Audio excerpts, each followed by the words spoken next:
and I'm going to start recording. Any questions or points of discussion before I just start talking? I know I already started talking. Me. Okay, I feel like I always have questions. Yeah, it's the Jessica show. Let's go ahead.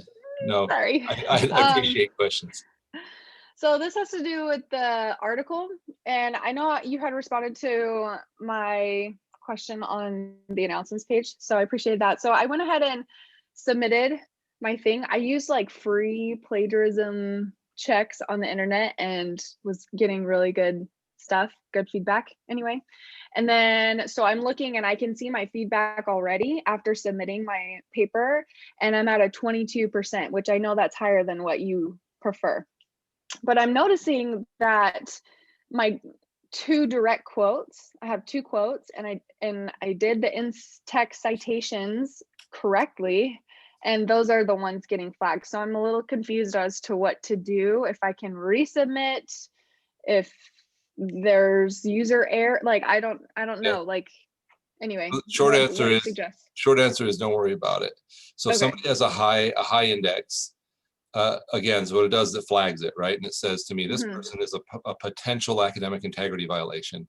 So I go check it and I go, oh, well, the thing that's matching is a direct quote, and they cited it. So then, and for whatever reason, Turnitin software is smart enough to pick that up sometimes, and other times it's not. And I don't know why, why it picks up the formatting and says, okay, they've cited. So, what I would say to you is, if you cited the source, don't worry about it. Like it's not a big deal. That number, like on the rough draft, I just kind of have a consistent, like, hey, if your number is high, double check it, make sure you've cited it. I forget exactly what I said. Instead of like filtering through like the nitty gritty. Yeah, because I've got 100 of them. Right? So that's just me reaching out to you and saying like, hey, check this. And if and so what'll happen is people like you will be conscientious about it. They'll go in there, they'll fix it.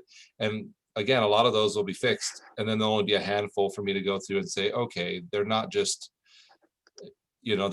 copying and pasting from some other source, they're citing it. Yeah. So I wouldn't worry about it. And so 3% is submitted to Brigham Young University, and it highlighted accounting 201/section 13. So that is plagiarized, like my title. Well, yeah, so that's the other thing is when you submitted your rough draft, it went in to Turnitin. So now it's comparing it against it, right? Again. Okay, so you'll take into account those like extra things, because my source is also highlighted, as in like my reference. Like that's the article. My citation, my entire citation was highlighted on mine, and I'm like, it's the citation, it's like the actual bibliography. Right. Yeah. So the whole thing. So short answer, don't worry about it. Okay.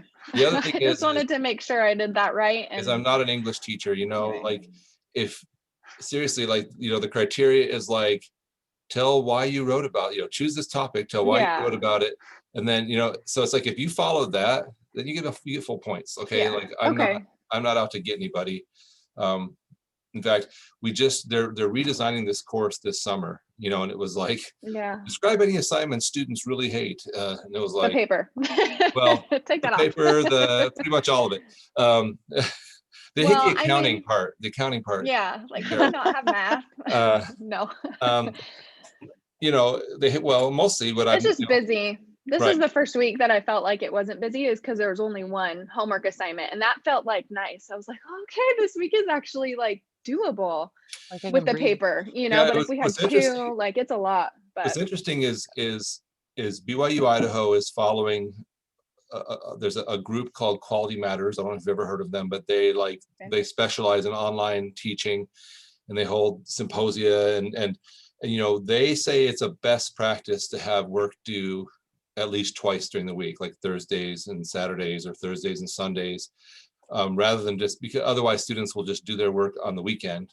Yeah. And I'm like, as a person who was I was in the military when I was getting my bachelor's degree, like I know what you're saying is I'm going to learn better if I spread out my learning throughout the week. It's like being religious only on Sunday maybe or something. But at the same time, part of the reason we're doing this is to create flexibility for people who work, who are parents, who couldn't otherwise go to a traditional college setting. And so I've always preferred to give some flexibility to students. But I actually I actually like people hate having to make the videos, but I remember the course before they had the videos, and they've improved learning a great deal, usually for the person who makes the video. And so you're like, Okay. students hate it, but I've seen the value in it. Anyway. Yeah. So back Yeah, to because the I would have don't worry about said, your papers. okay, thank you. I appreciate that because I was a little worried. I'm like, oh, is it just going to be like a blind look at the, percentage and then call it good? But yeah, like that 3%, I was like, but that's just like the title of my Doesn't even paper, count. like, I'm not a cheater. I'm a good person. yeah. Okay. So anyway. Okay. Any other questions about stuff like that that's maybe not specific to this lesson? No, I do have a question for after your lecture, just because, yeah, I'm confused about something, so I was hoping you could explain it. But Okay. just Yeah, and throw Heather, it out there. one of our students that she had to work tonight, but she actually sent me 3 problems. I'm like, how many are in the homework? That she's like, could you Yeah, put not that these many. out? So I'm like, that's like half, that's like 2/3 of the homework. But yeah, so maybe when we finish with the stuff we have, I might say anybody who wants to hang out, I'm going to go through these, and anybody who needs to leave can, because I'm going to record it for her. So Okay. Stacy, I saw your camera come on. Does that mean you have a question? Hi, Brother Fox. I just have a quick Hi. question. I missed my homework assignment last week, and I wondered if I could do another homework assignment, video homework assignment. I got my, I don't know. I don't know really what happened, but it was bad. So yeah, so here's the short answer is this. Yeah. The longer answer is we've had lots of people drop from the class, so there's a bunch of slots, which is normal, by the way. It happens every semester. So there's lots of slots open where if you were like, hey, I'd like to do one of the, not like to, I recognize doing one of those videos is important to my grade or to me as a learner or whatever, I can find you another time slot. Should I just look on that spreadsheet, or do you need to sort it out? No, if you look on there and you see a blank one, go for it. It would help if you'd email me and say, I'm going to do this one so I can put it in there. Otherwise, it's easy for me to miss it. Okay, thank you. I will. Thanks. Okay. All right, so let's take a look at a couple things, just concepts from the chapter real quick. Let's see, I'm going to share my screen.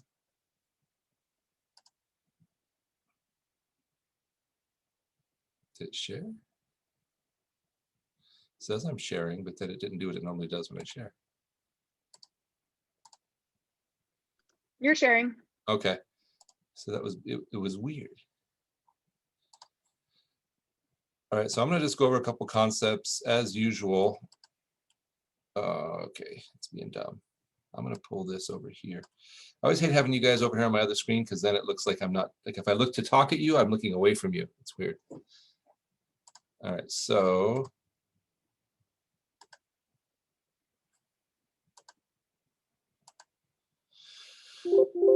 okay, so this chapter is about receivables, and that's money that's owed to you. I've always preferred receivables to payables in my own personal life, although I also prefer cash to receivables. Like I just rather have money than have people owe me money. Although right now I'm carrying the note on a business I sold this summer, and I kind of like knowing there's a check in the mail every month. So I guess that's good. So there's a couple ways. So the first part of this chapter goes into accounts receivable. Remember that accounts receivable are they're usually short-term in nature. They usually don't involve interest. They usually arise from some sort of a merchant buyer relationship. So I sell something to you and I say, hey, you don't have to pay me for a month. You have 30 days to pay. That's where accounts receivable typically come from. They're not formal where we draw up a note that says you owe me this much at this much percent interest. So what happens is anytime you do that, unless you're the luckiest business person on earth, sooner or later, you're going to have people that just can't pay you. Sometimes they just never intended to pay you, but more often they intended to, and then they, something happened and they were unable to pay. So the question is, well, how do we deal with that from an accounting standpoint? There's two methods, but really there's only one that can really be used unless you're a tiny little cash-based business. And if you're cash-based, you don't usually have people owing you. So the way that we don't really use in almost any business anymore is what's called the direct write-off method, which is like you just, when someone can't pay you, you just write off what they can't pay you, and then it's done. And the reason we don't use that anymore is because it violates the matching principle. If I sold you something last year, or say last month, and then I said, hey, pay me next month, and then you couldn't pay me this month, and then I wrote it off. So now I would have the revenue from it last month on my books, and then this month I'd have this expense of the bad debt write-off. And so instead, so let me just go through that process. So the direct write-off method just involves like recognizing someone who owes you money, can't pay you. And so you debit bad debt expense and you credit accounts receivable, meaning money that was owed to you is no longer owed to you, and you claim it as an expense. That's what we mean by a write-off. But again, we don't use this in real life very much because that expense won't match up with the revenue that you recorded back when you made the sale to this person. So instead,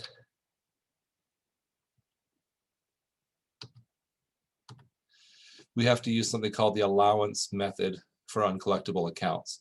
And as you know from every other accrual accounting process we've learned about, this actually makes it far more complicated for us, the accountant. So what we do with the allowance method is we estimate the amount of uncollectible accounts we're going to have, so that we can do an adjusting entry at the end of the period to recognize that as a bad debt expense. So we estimate the amount that's uncollectible, we debit bad debt expense, and then we credit a special account, a contra-asset account, okay, called Allowance for Doubtful Accounts. And we've already learned about like accumulated depreciation, which is a contra-asset account that's always linked to the asset account that we're depreciating. Well, Allowance for Doubtful Accounts is a contra-asset account that is linked to our accounts receivable. Then when we actually have a write-off, when someone just says, hey man, I can't pay you, and you've worked out as far as you can work it out and you're just going to write it off, instead of writing it off against your accounts receivable, instead of writing it off as an expense at that point, you're going to write it off against the allowance for doubtful accounts. So what that did is it allowed us to take the bad debt expense in the previous period, in the same period where we recorded the revenue for any of those sales we made. Anyway, so that's the difference.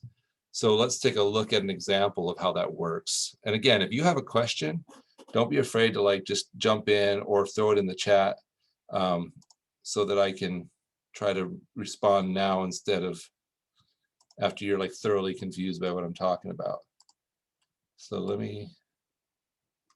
I'm just going to bring this up so I don't have my chat window open over here, just in case. All right, so here's an example. Hampson Furniture has credit sales of 1.2 million in 2017. That's a lot of money. So when I say 1.2 million, I have to do this. $1.2 million. It's a lot of money. Actually, if you're in sales, that's the sales. That's not as much as it sounds. My mother used to have a business and we do about $1 million a year and people thought we were rich. And she's like, I take a $30,000 a year salary, because that's $1 million in gross sales. So they have credit sales of 1.2 million, of which 200,000 remains uncollected at December 31st. So the credit manager estimates that $12,000 of these sales will prove uncollectible. So in real life, what you do is you have to have some process by which you estimate what amounts you're not just what people aren't going to pay you. And honestly, that often just goes by past experience, right? So if you think about it, their past experience is telling them that about 1% of their net credit sales are going to be uncollectible in any given year, probably based on previous experience. So what we're going to do is at the end of the year, December 31st, we're going to create an adjusting entry. We're going to debit bad debt expense. Again, that lets us take the expense during this year, the same year that we recorded the revenue from these sales. And then we're going to credit this special allowance for doubtful accounts account. Again, that's a contra asset linked to our accounts receivable. So at the end of the year, our balance sheet will look like this, or at least the current assets portion of our balance sheet.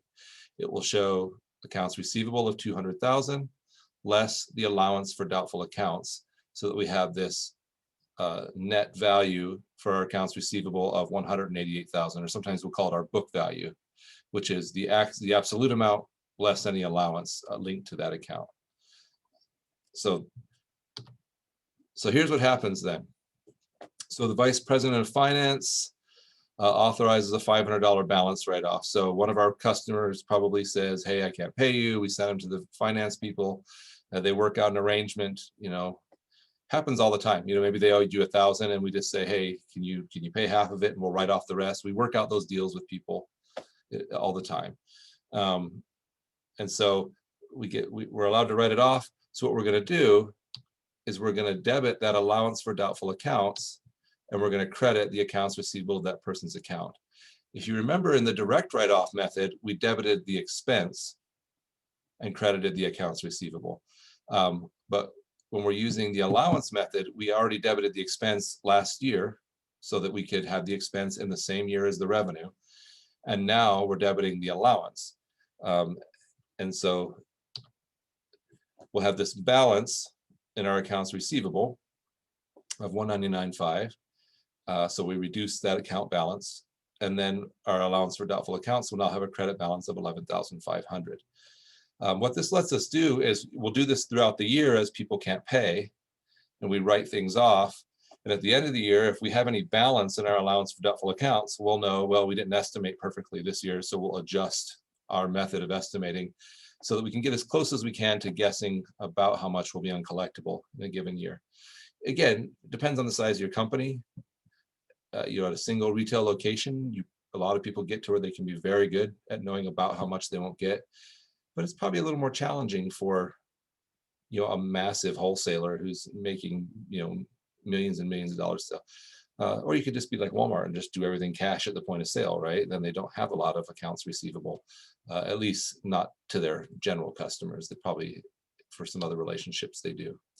Every once in a while, believe it or not, you'll write off somebody's account, and then they'll call you and they'll be like, hey, I finally got paid by this client that owed me money. I can pay you now.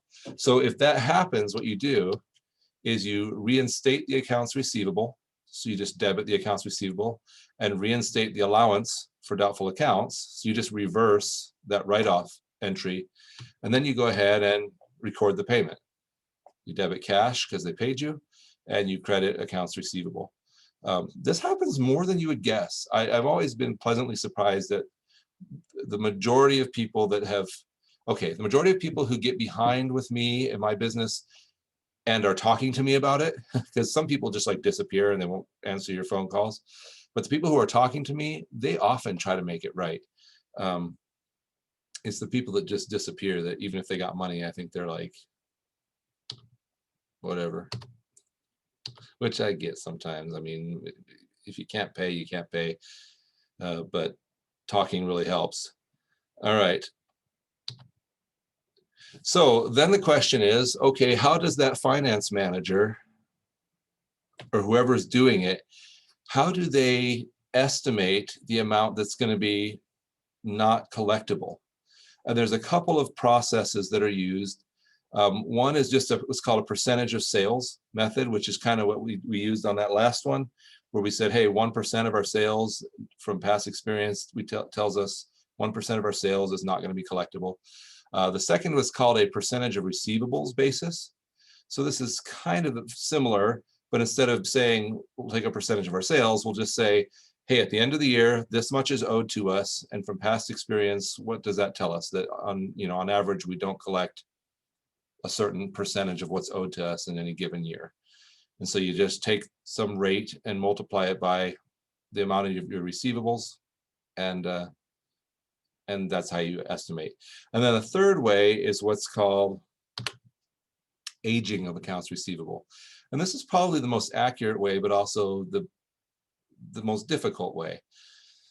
Because really, typically experience tells us that, of all the money that's owed to us, that money that hasn't come up due yet, we're going to collect the vast majority of that. So this company has decided they collect about 98% of the money that's owed to them but not yet come due. So about 2% of it is uncollectible.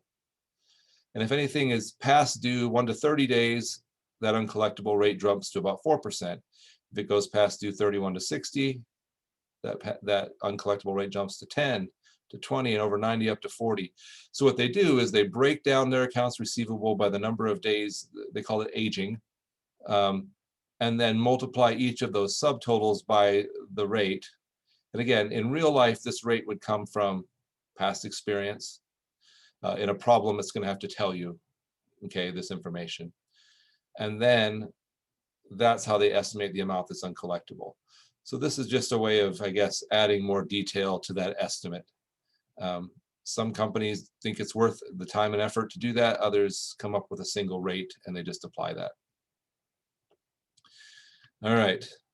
So that's enough on accounts receivable. Any thoughts or questions or strenuous objections to my face at this moment because you're sick of me talking about accounting?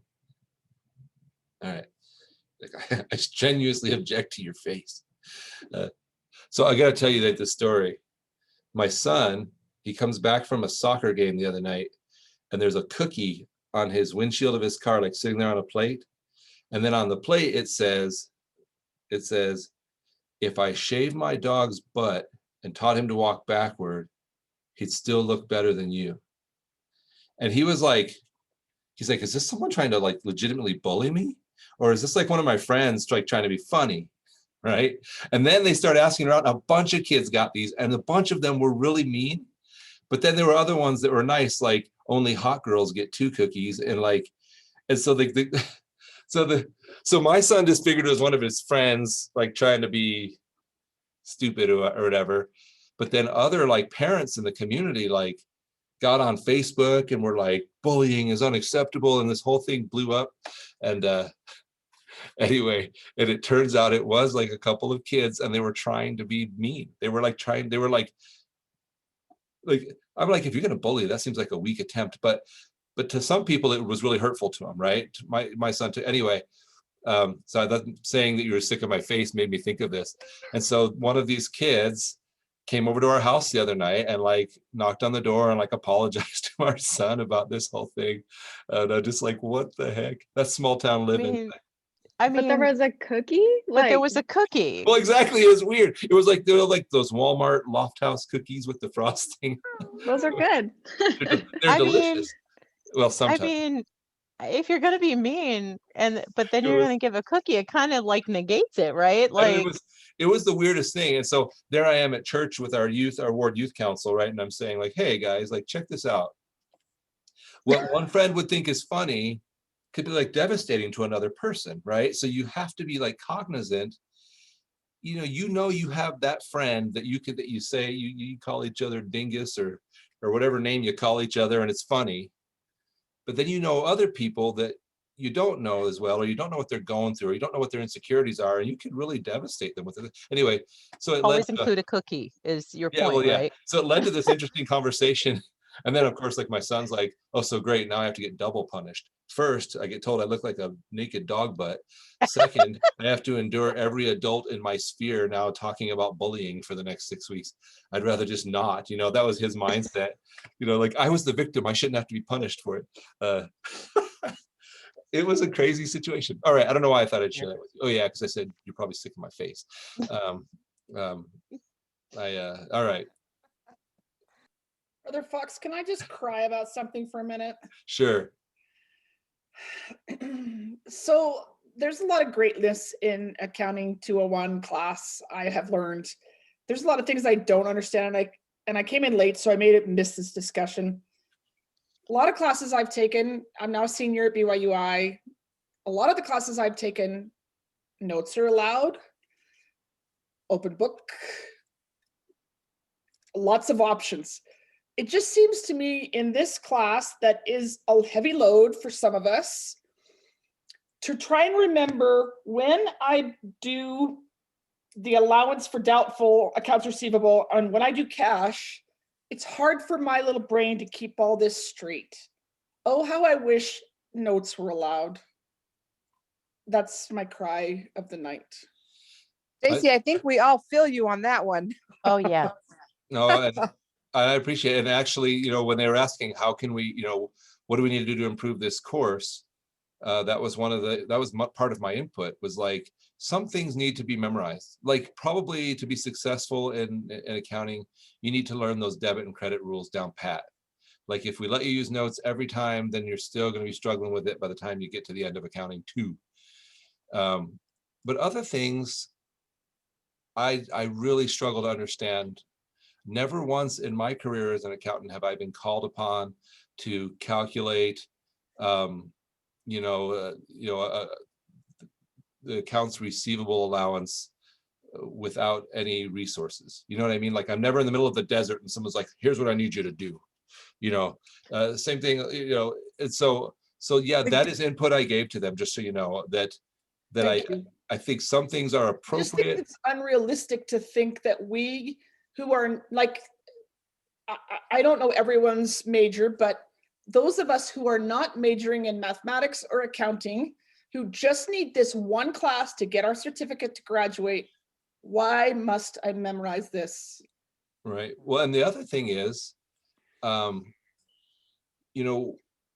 it will, yeah, exactly that. What value is this providing to me, especially if I'm not an accounting major? But even if you're an accounting major, you need to understand the principles, but not the functions on that level. You're going to get about, if you were deciding I'm going to become an accountant, you'd be getting a lot more, because you're going to get upper division credits in accounting, and you're going to Sure. get graduate training in accounting, and then you're going to go do on-the-job training in accounting for years. And even when you're doing all that, you'll still have Google, so you can be like, oh, what was that thing? What was that? And So programs and stuff you're plugging numbers into. And but I've noticed, so I teach for, like I said, I teach for Eastern Arizona College. That's my full-time job. And then I do BYUI on the side and Arizona State University on the side. I'm always wearing this shirt on Thursdays, because that's when I usually teach my ASU class. But what I've learned is that a lot of schools have certain courses they consider gatekeeping courses, for lack of a better term. Like, calculus is one of those, and accounting is one of those at a lot of schools. And so they've developed this mindset within those departments, like that they are the keeper of the purity of the field or something. Like we're going to weed out students who aren't serious about it here at this. And while I don't think anybody at BYUI is saying that or believing that directly, I still feel like that concept or mindset hangs on in accounting departments at every college I've ever been to. And so when you say, why don't we make accounting palatable, we can't make it fun, but we can make it suck a little less. And B, sorry, stink. I forgot I wasn't at ASU. They're far more foul than that at ASU. Anyway, but and B, let's sit down and go through everything we do and say which parts of this require memorization or require deeper analysis, and which parts are just like, here's some concepts you need to understand generally how they work. And I think we're making a little headway. I know we are here at EAC, and I'm hoping, because I know I'm not the only instructor who's giving that same feedback as they're redesigning the course. It doesn't help you though, right? You're like, Well, and even if it was just formulas, because I can go back to the first or second chapter, and would I remember formulas? Absolutely not. That would be some incredible studying that we'd have to do for the final to remember that stuff. But even formulas really aren't giving you the answer, right? You still got to figure out, where do you get these averages and where do you plug these numbers in? And well, in fact, I'm more interested in, as a teacher, and I'm trying to measure learning, is your ability to apply the formula and understand what it means, than I am about you memorizing. I've never done tests that make you learn specific vocab unless it's needful, right? There's a doctor has to know which instrument they're asking for in surgery. They've got to know that. But give me the pointy thing, the one that pokes stuff. That may not work. I just know in all my other classes this semester, and they're all upper end 350, 450 classes. They're open book, they're open note, and there's 2 tests. There's 2 takes on the test. Right. So you can take it once and then it's a different version, but it's the same concepts, a second way they said it. And actually, it's pretty normal for upper division to actually be a little less hardcore. And then graduate, even, graduate courses are like research this and share what you've learned in researching it, and less about like hard knowledge and more about like, Concepts. what can you pull from the field, and then what can you contribute back to the field. Whereas I think in this, they're trying to say like, you have to know this. Anyway, so I feel Can you I make really it? do. I hope I don't come off as glib. I'm not. No, I it know it's sucks, hard. and you know it sucks. I but know, and I'm sorry. That's my cry for the day. I'll go back to taking notes. Okay. However, Brother Fox, I do have to brag on you, and I think everybody would agree. You do make the class a lot more tolerable, because Amen. yeah, I mean, really, you really do go the extra mile. I hear over and over again. I'm on a Facebook page for BYUI community, and I hear over and over again when people say, "Oh, I'm taking accounting 201 next semester. Who should I take?" And they say over and over again, "Brother Fox, Brother Fox, Brother Fox, Brother Fox." That's awesome. And so just so you know, people love you. And Thanks. I'm really grateful that you had my brother's name, because that's the only reason I picked you. I didn't know you were this good. Well, Thank you. I'll Very say nice. on your reviews, when I first signed up for the class, I was on the wait list, and I thought I'll just wait to take it. I am not gonna, just because the reviews were so good, and I knew the class and the course would be difficult. I just thought, if I don't get Brother Fox, I'll just wait and just take it another semester. Like, I was not gonna risk it. That's very nice of you. Thank you. Yeah, thank you. Now I don't know how to be glib anymore. Now he's embarrassed. I would be like, yeah, no, I Can you appreciate get it out? And Make again, out it. Can you get all out right. of your office now? Yeah. So let's move on to notes receivable. And again, if you ever do feel like you're, like Stacy, I could tell it's an emotional thing. If you ever feel that I'm like joking about it when I shouldn't, let me know. I would never purposefully like make light of something that's hard for somebody. Just like I would never write rude things and put them with a cookie. Anyway, that's the weirdest thing. All right. So notes receivable are a little different. They're more formal than an account receivable, which means usually we draw up a note, which means here's an example of a note. It includes the amount, when it's due, who the payee is, or the borrower. Sometimes they call the borrower the maker of the note, the person who's signing a note agreeing to pay. Okay. So it has that information on there. But with a note, then we have to pay interest. And so the basic formula for interest is always the face value of the note, or the principal, times the rate times the time. And time is always going to be reflected in terms of a year. And that's because the interest rate is always reflected as an annualized rate. So sometimes, again, I think it's dumb, but sometimes the hardest part about these are these, like, how many days am I doing, or how many, like trying to count it. And I have to like count them on my fingers. So somebody had asked in the discussion board, somebody had asked in the discussion board about this 360-day convention in a year versus a 365-day convention in a year.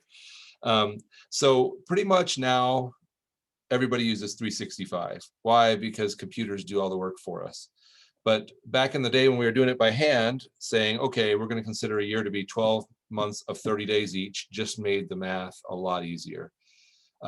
But if you're Bank of America and you have $1 trillion in assets under management, and you're going to miss out on 5 days of interest, I don't think so.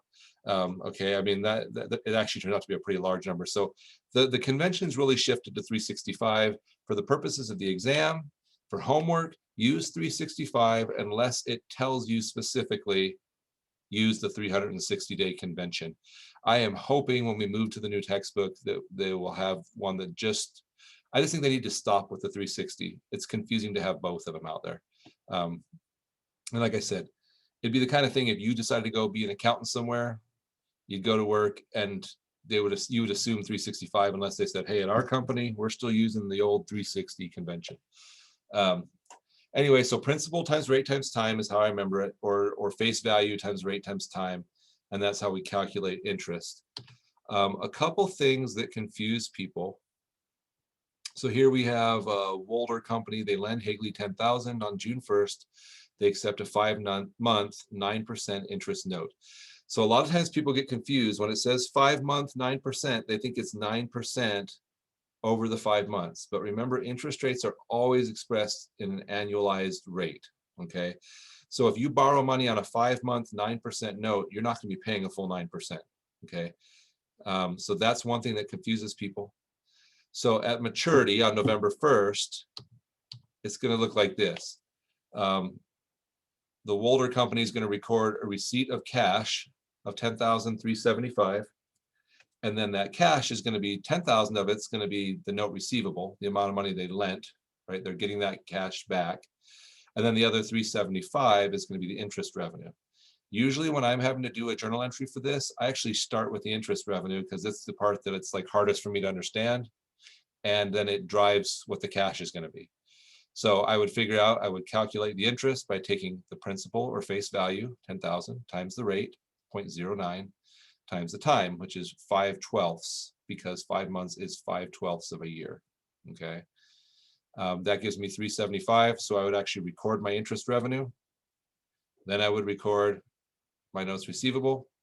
And then all of that would add up to the amount of cash I'm getting. So that's that's the process I go through when I'm doing it. To make it more confusing, sometimes, in fact, a lot of the times, our note will extend over the end of a time period. So now in this case, it looks like they have a fiscal year that ends on September 30th. They're going to have to deal with the fact that they've accrued some of this interest revenue, but they actually won't receive it until November 1st when they get paid the note. And so you have to be careful of knowing that. So what they do is it looks like September, it says September 1st. It would be September 30th. That's an error, I think, in the slide. We would have to calculate, okay, we've had 4 months worth of interest. So we're doing this adjusting entry to recognize interest revenue and interest receivable. And then on November 1st, when we actually get paid, we're going to recognize the other month's interest revenue plus the interest receivable from the previous 4 months, plus the note receivable coming back. So this is hearkening back to adjusting entries in that chapter everybody hated, where you have to figure out like, is it telling me the amount I have to adjust, or do I have to somehow calculate the amount I have to adjust from this information? So just recognize that if I loan money to someone at the end of my fiscal year, usually December 31st, but at the end of my fiscal year, I have to do an adjusting entry to recognize any revenue I've earned on that loan up until that point. And since I haven't received it, it's going to become a receivable, an interest receivable.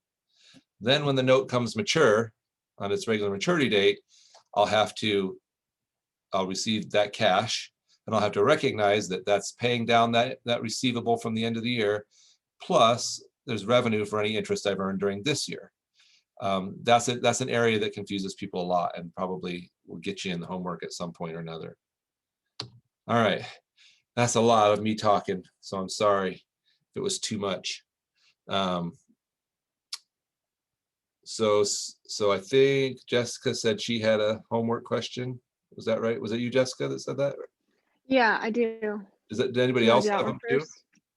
I had one too. Okay, tell me which one they are, and I'll see how they match up with the one Angelica sent me, and maybe we'll be doing the same stuff anyway. What was Mine's your, actually, oh, go ahead, Jessica, you were first. Okay, so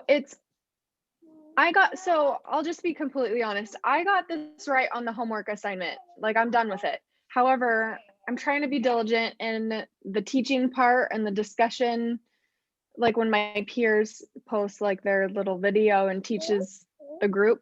And the way the person in my group did it was different than how I did it, and it was a different answer. And so but it wasn't different numbers? yeah, so no, well, so like the way I did it on the homework would have been a different answer by like one number, like one digit was different. Okay, which Like problem was it? Anyway, okay, so it's brief exercise 8-11, and so it's part B, and it says compute 3M's company average collection period for accounts receivable in days. That's so easy. Like, I understand the formula and I did the formula and I got the answer right, but how my peer did it was different. And so I guess that's Did they where use I'm a different confused. formula, or did they just use 365 days instead of 360, or? No, they use like a different formula. Let me pull it up really quick because like I'm like, okay, I get how you got your answer. Like, this is what I told her. I get how you got your answer, but I'm just confused because that's not what the text says, you know, like the text says something different, like has a whole different equation. Sure, so I have it so you So, can share your screen if you'd like to. oh, okay. Well, and I don't want to put anyone on blast or anything. Like, Oh, was it you the know, other like person's I mean, name or something? yeah, I'll cover it. Well, I don't know if I can, but I think so. Well, what would be the best thing to do? You want me just to pull it up on my end and walk through? I can share it. I minimize the screen enough, I think. So are you seeing this? Yes or no? Yes. Okay, so this is what she did. 365 days times the average net receivables times the net credit sales. Sorry for the little voice. And that's how she got her number. And she got it right. How I did it was just like the simple 365 divided by, you know, the answer in the previous problem, which was which was this, right? I mean, our numbers are different because her homework assignment looks different than mine. And so when I did it my way, her problem my way, I got like 52 or something like that instead of 51. But she clearly got it right. Like, she had the screenshot. So I guess I'm just wondering, like, are there multiple ways to do this? Like, I don't Well, get I mean, the question is, you know, so there's always multiple ways to do math. Sometimes we think we found a new way and we just happen to get lucky that with the numbers we had, it worked out. Other times we just factored in, right? Instead of dividing it by 365, we we multiplied by 1 over 365 or something. And it's hard for me without seeing them side by side to know exactly what was done. But the safe route, of course, is to stick with the problem with the formula with from the formula text. as it was given to you. I wouldn't mess with it. Okay. And it's normal when you're calculating like days receivable outstanding to start with your average or your receivable, what is it called, turnover, your accounts receivable turnover, and then divide receivable, yeah, average collection period for accounts receivable in days. Yeah. Right. And so that's the standard way. So without me trying to break down what she did, I would say just stick with the formula straight out of the book.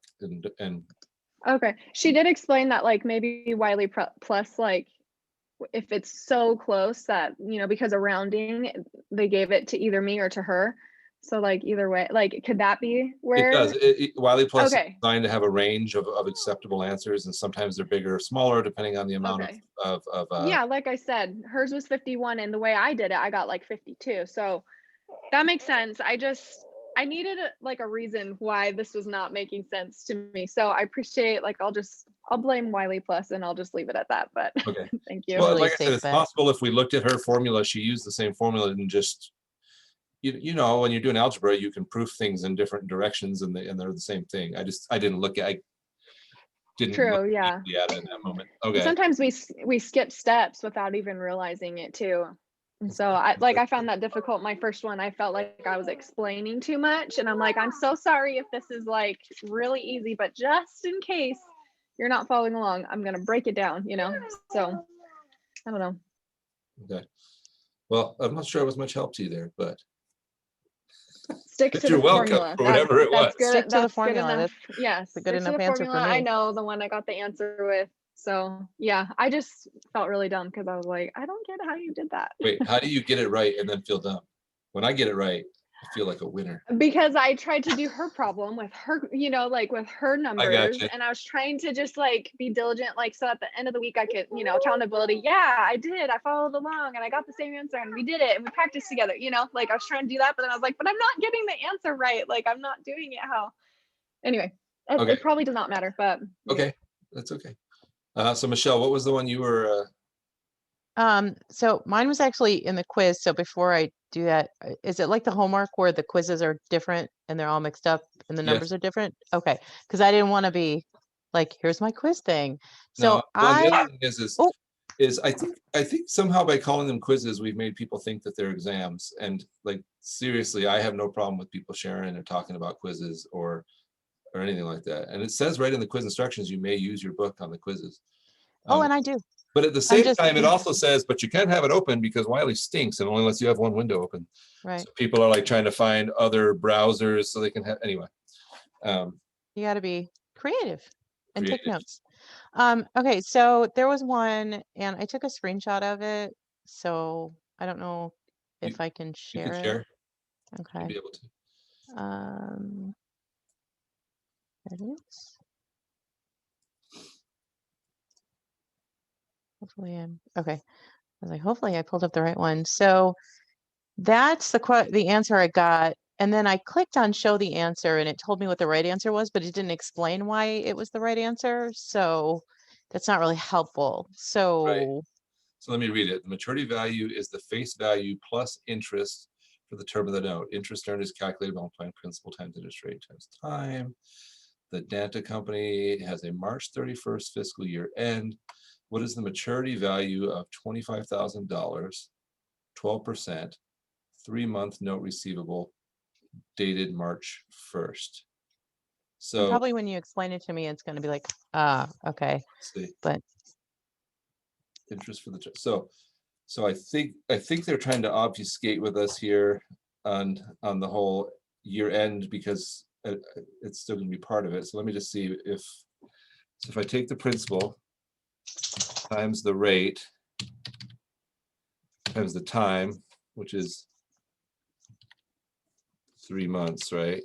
3/12. I come up with 750.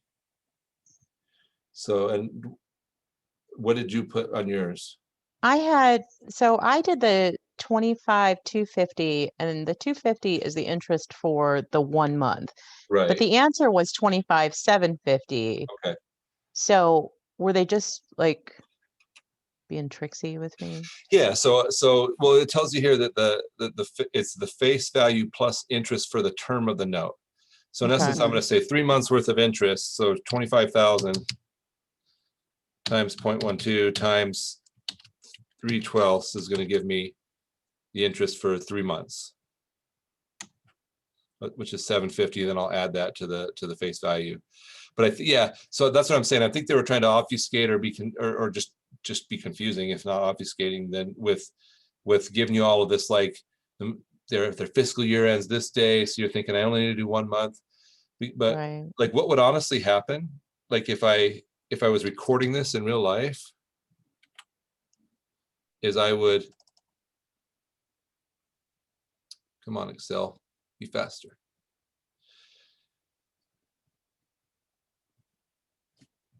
Let's see. Oh, you can't. I'm not sharing. You're sharing. Okay, Like, I'll unshare so that you can share. I was like, I was bringing up What you're doing. Excel, and then everybody was like, I can't see what you're doing, man. So let's see.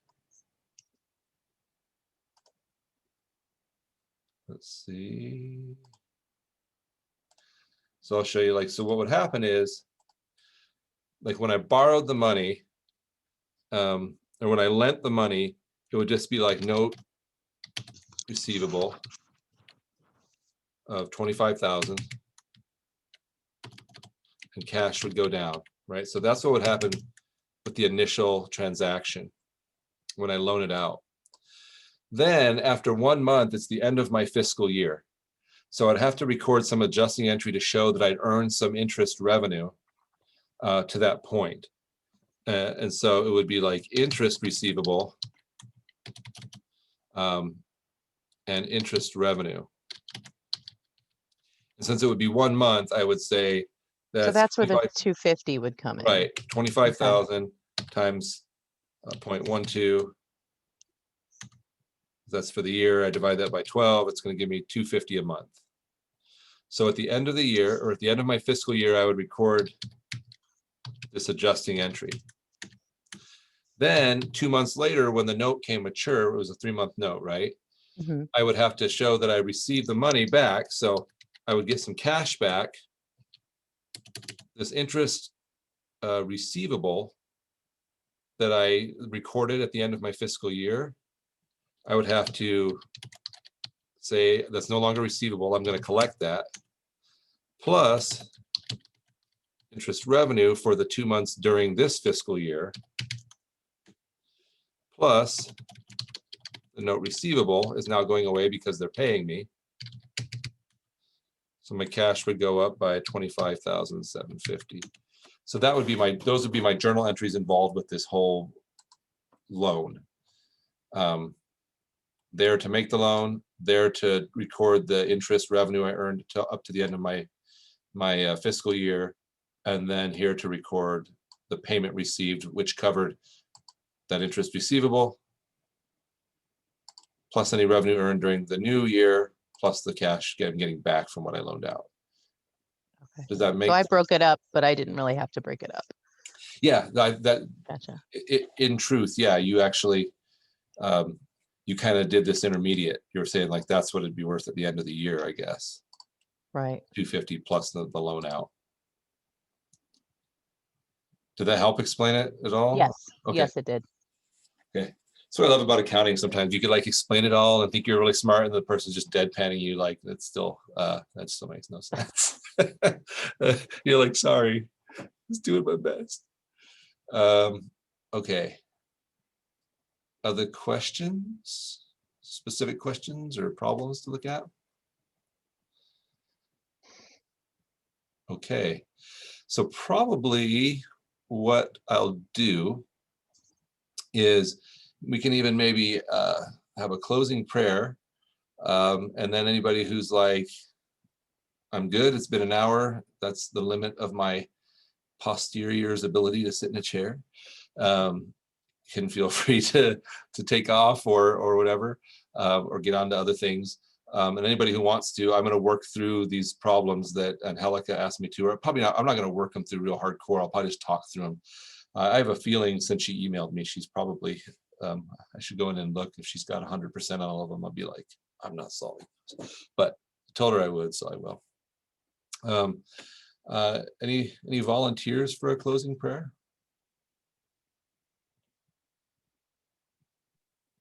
I'll say it. Oh, thanks. Our Father in heaven, we are thankful for this day and for the blessings of it. We're thankful for our membership in the church and the blessing it is to be students at BYUI. We're thankful for this program, and we're thankful for Brother Fox and for his spirit and enthusiasm about this subject. We pray that as we go forward and get our homework done and our assignments done, that we will remember the things that we've been studying and be able to apply them in our lives. We're thankful for all that we have, and we ask a blessing to watch over our families while we are working on our schoolwork. In the name of Jesus Christ, amen. Amen. Thank you. Okay, so I'm going to bring up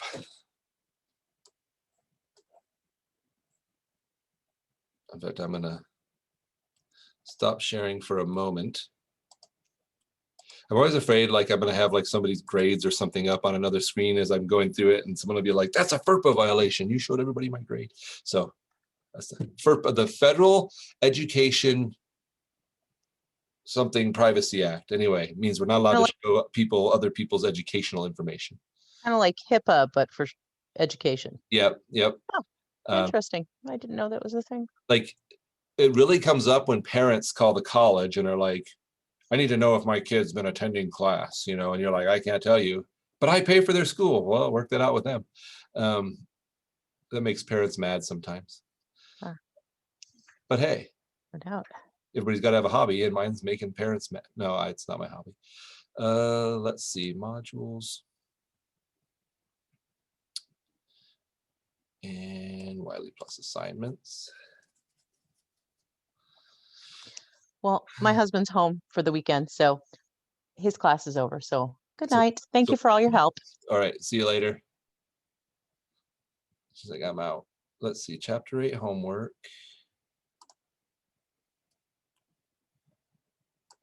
All right, so she asked me to take a look at, she said exercise 8.2, which I'm assuming means brief exercise 8.2. So let me share that screen again. All right, so record the following transactions of the books of the Crane Company. Let's see, they sold merchandise on account to Stacy Inc. $25,200, terms 410, net 30. Stacy returned merchandise worth $2,500, and then Stacy paid for the merchandise. All right, so yeah, so the places where people get hung up on these, again, maybe some of you have already done this since it's, but so when they make the sale, and I think it tells us, yeah, it says omit the cost of goods sold entry, right? Because usually when you make a sale, you have to record both the revenue side of the transaction and the cost of goods sold side of the transaction. Anyway, so that's pretty easy. Your accounts receivable, money owed to you goes up or is debited 25.2, and the sales revenue goes up or is credited 25.2. Then when someone makes return stuff, what you do is you debit the sales, returns, and allowances account and credit accounts receivable because that money is no longer owed to you. Why? Well, because you gave them a credit to their account. So then the question is, well, when they pay, how much do they pay? Especially if we're in a discount term like this. So the answer is we only apply the discount to the amount owed to us. So if they owed us $25,200 and then they return $2,500, they only owe us $22,700 at that point.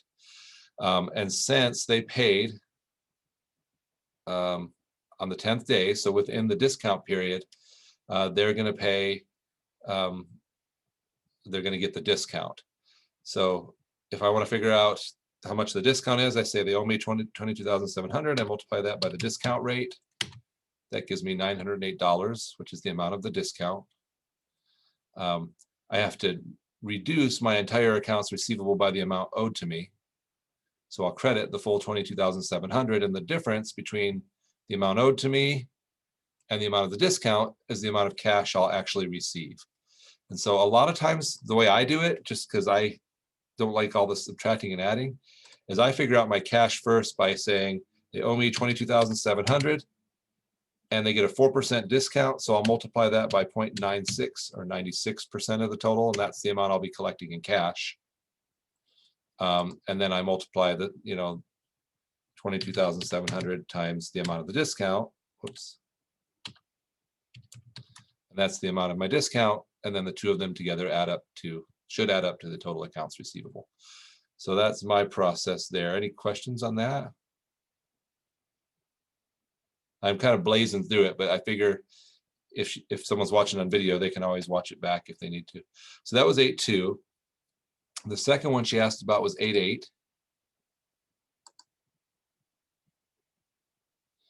So 8.8 is on May 10th, the Splish Brothers.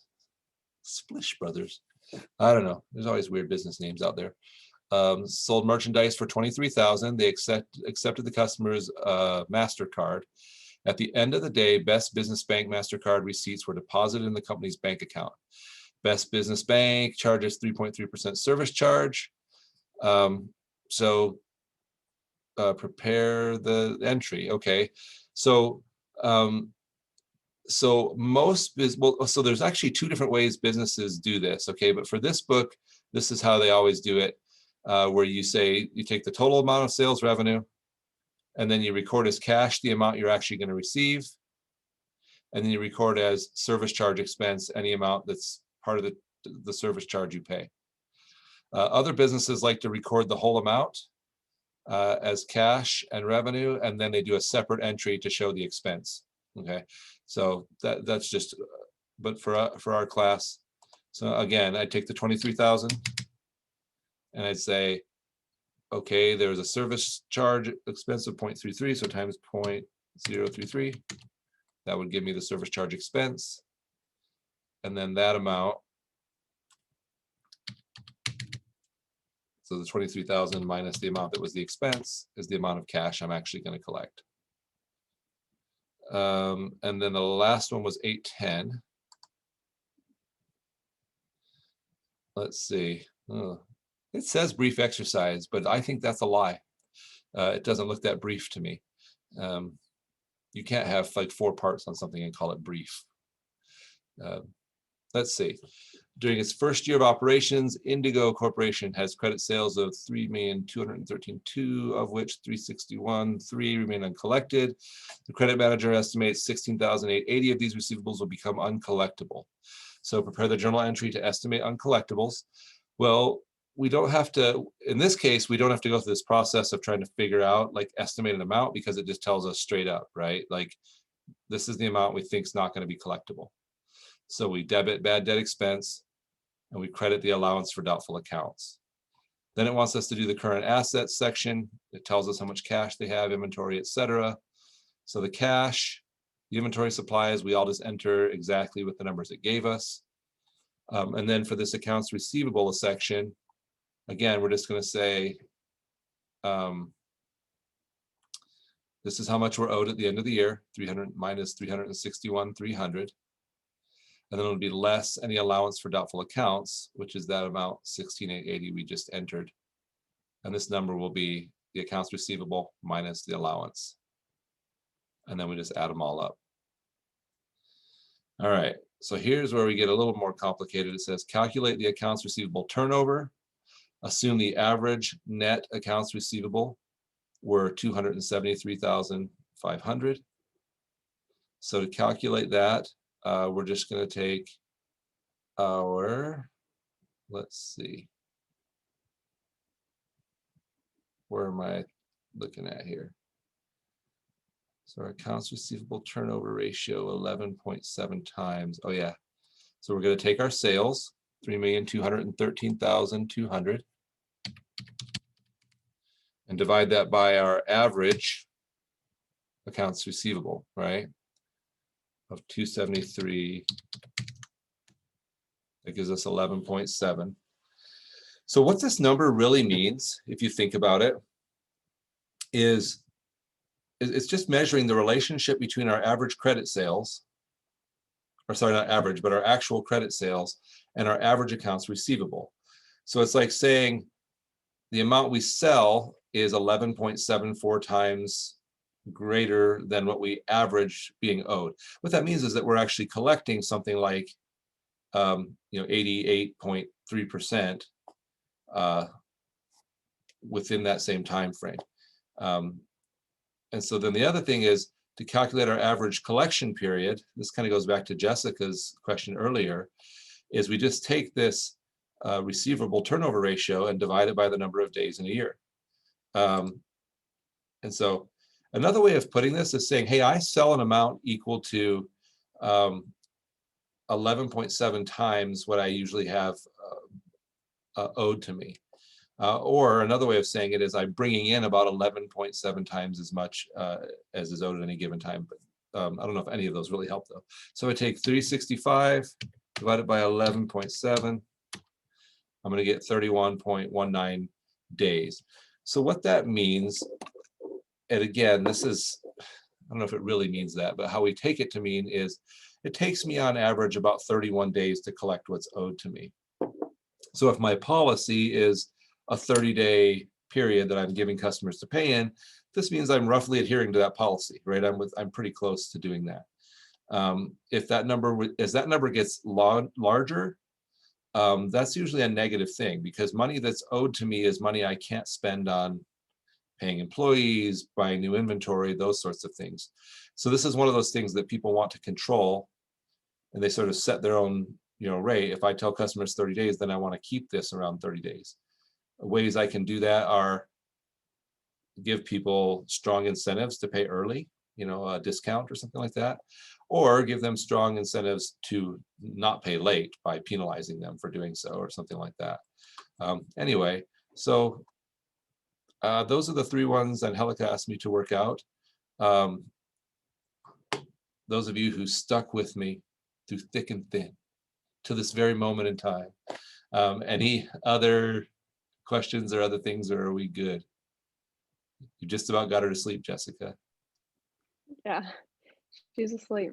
Talk I don't have quiet. anything else, Okay. but I wanted to say thank you. All right. Well, thank you. Have a good night. Gloria, anything else?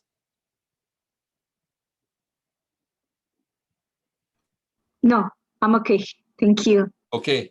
Have a great night. Thanks very much. Thank you. Bye-bye.